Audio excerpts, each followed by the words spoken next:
But he said, I don't want to marry a woman who I did not choose. And then he ended up choosing me. What about the number of children? Oh, a very good question. The number of children that I want to have, because I don't want to have 8 children, and I have one son now, he's 4.5, and I am being pressured a little bit by my mother-in-law and my husband's grandmother, who's close to 100. Oh, when is the next child coming, Stephanie? And I'm like, yeah. Well, I run out of the hut because I don't know what to say. So, but my husband doesn't put any pressure on me, and actually my birth was a little bit traumatic. I had to have an emergency cesarean. Luckily I went to Dar es Salaam to have my child. That was the right decision. So I'm not in any sort of rush to have another child.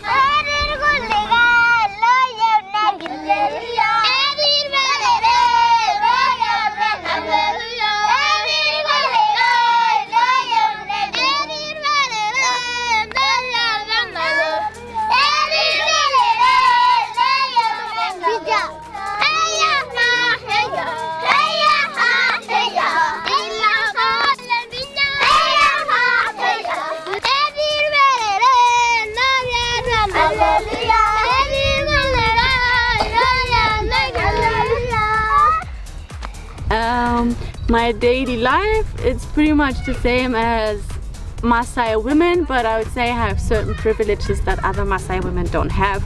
I don't have to go fetch water because we have a water tank. We have a motorbike, so we sometimes pay someone to go fetch us water. I don't have to go and catch firewood because I have a gas stove. But I cook, I clean, I look after my child, I look after the goats, I look after the cows. I do go fetch firewood, but I go and take it to my mother-in-law because she's close to 60 and she's tired of all the work that she has to do. I do a lot of social media also, which obviously is not the traditional Maasai life. I bead these things, I make myself. Hi, the daddy.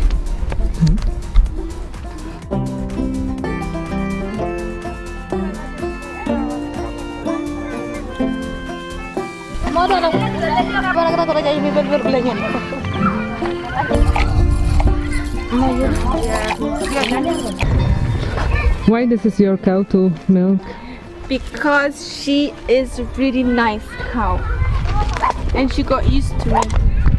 So, because cows also get used to the person who milks them. Why are you putting your head on it?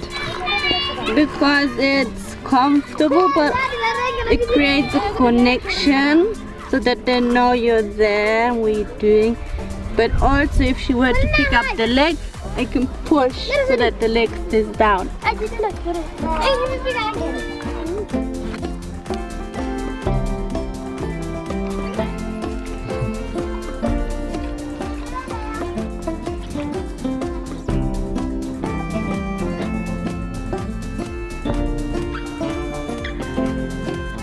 Do you think the white woman from outside, you're from Frankfurt?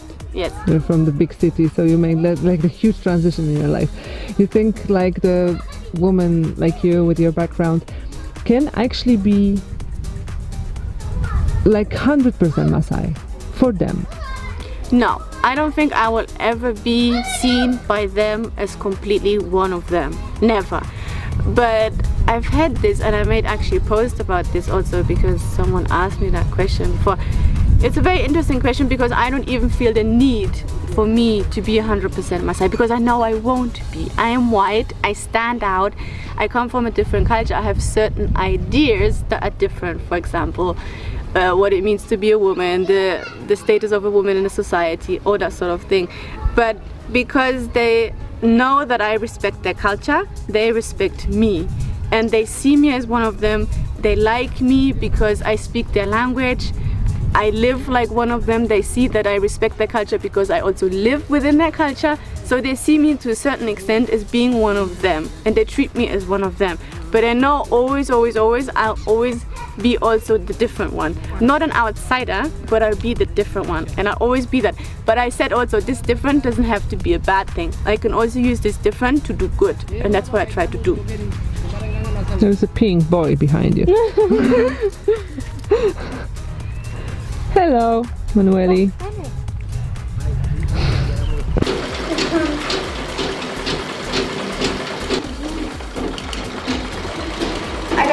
call it project, first of all. But I lived with a Maasai now for nearly 9 years, and this I started in the last 2 years because I realized that really the Maasai women have no way of dealing with their period. They don't deal with it at all. They don't wear anything. They don't wear underwear, they don't wear clothes. Maybe if they have to go somewhere during their period, maybe they wear another extra cloth if they have underwear, because most of them don't. If they have underwear, they maybe stuff it with leaves. Most of the time it's like free flow, and it's a major issue because they told me that they go to ceremonies and then they sit on a motorbike and they get off at the place where they go to the ceremony and there's like a red stain on their cloth. So it's a big issue. Yeah, so why they don't use any sanitary kits from the shop or village? Because first of all, they're like far away from shops. There's no shops around here. Maybe now in the last couple of years we got shops around here that even sell sanitary kits, but first of all it's a money issue also. They don't have money for it. And second of all, also I think also they're not very comfortable wearing these, because to be honest, the cheapest one are also not very good quality. They're really bad. If they have money, they will buy more important things like food. It's a luxury to have extra money left over for sanitary pads, and especially in Maasai society, because it's a patriarchal society also, the men have the money, and because it's a taboo, the woman can't go up to the man and tell him, hey, I want money to buy me pads. No way. I started this, we did this because it's sustainable, because the lady knows how to make them herself, Sendo, my sister-in-law, so she gets an income from this, and then we distribute them within the community, or we sell them within the community, so it's sustainable. So we call it a kit because it has 8 of these liners or pads, whatever you like to call them, and then it has 2 of these clip onto your underwear. We also have 2 pairs of underwear in there, because often also it's just an issue for the women to get it. So you take your liner, which you just fold 1, 2, and you put it in here into your pad, which clips onto, and it sits like this, like a normal pad. Pants you are buying, right? Yes, these are we are buying. And once you used it, you just take it out. Then because you've got a kit, a whole bag, you just take another one and put it in there. Even if you don't have time to wash it, or maybe they have a water issue, don't have water right now, you can just put it into a bag, fold it away somewhere, and then use another one, and then later you can wash it. So you have 8, so even if you use 2 or 3, you still have 5 of them. So it's enough for your whole period. Cool. You know, when I posted that on Instagram, there were some questions if it's possible to buy them from women in Poland. Is it possible to buy them? Oh yeah, sure. Will you send to Poland? Yeah, there's no problem. We can send anywhere. We can send anywhere. I don't know during COVID times, but usually it's not a problem. What is the thing you love the most about the Maasai culture, and you make your life here? I'm gonna cry when I say this. What I love the most about the Maasai culture is the Maasai. It's the people. They're like really beautiful hearts, and they're like good nature, peaceful, so calm, and so like in tune with themselves. Yeah, so different than so many of us Western people. That's the first thing. Like really amazing people. Second thing is they are one of our planet's last remaining indigenous tribes. If we need to redo this because I'm crying, we can redo this. Yeah. Depends of you. I like it because it's true. Yeah.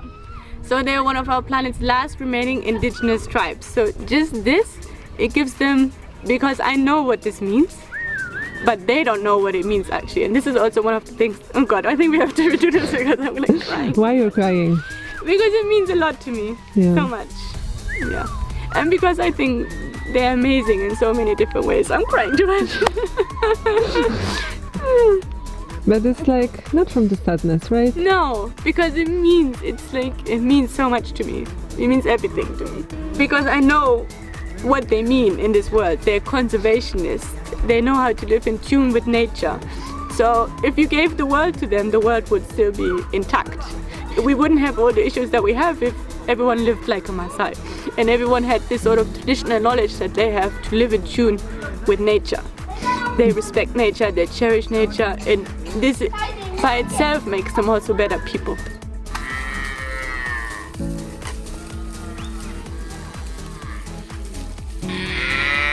proud mama of 60 plus cows.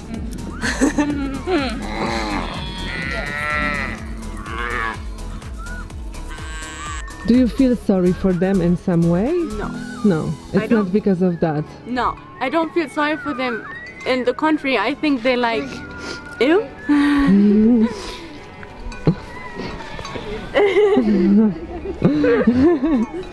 No, it's the contrary. I think they are far superior to us, and their way of life is superior also to us. In tune with nature, they have land, they are rich, they have everything that you need to live. They have their animals, they know how to live sustainably without electricity, without running water.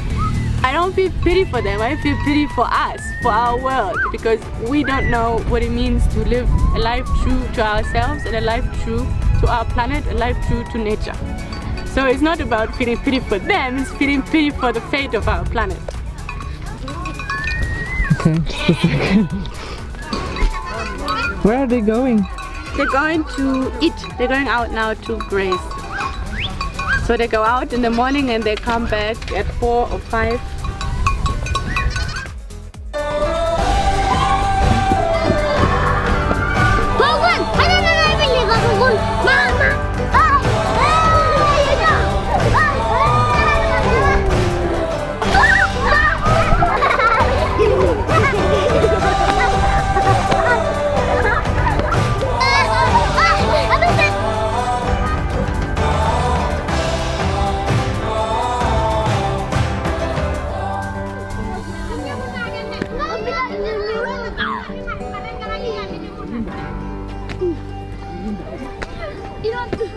I heard that something happened with the wild dogs. Yeah. Can you explain? Yeah, the 3 last days we've had attacks. We have wild dogs kill 2 baby cows from a neighbor, Boma, and we actually had we lost 3 sheep 3 days ago, and today they found them and they realized that it was the wild dogs who also killed the sheep.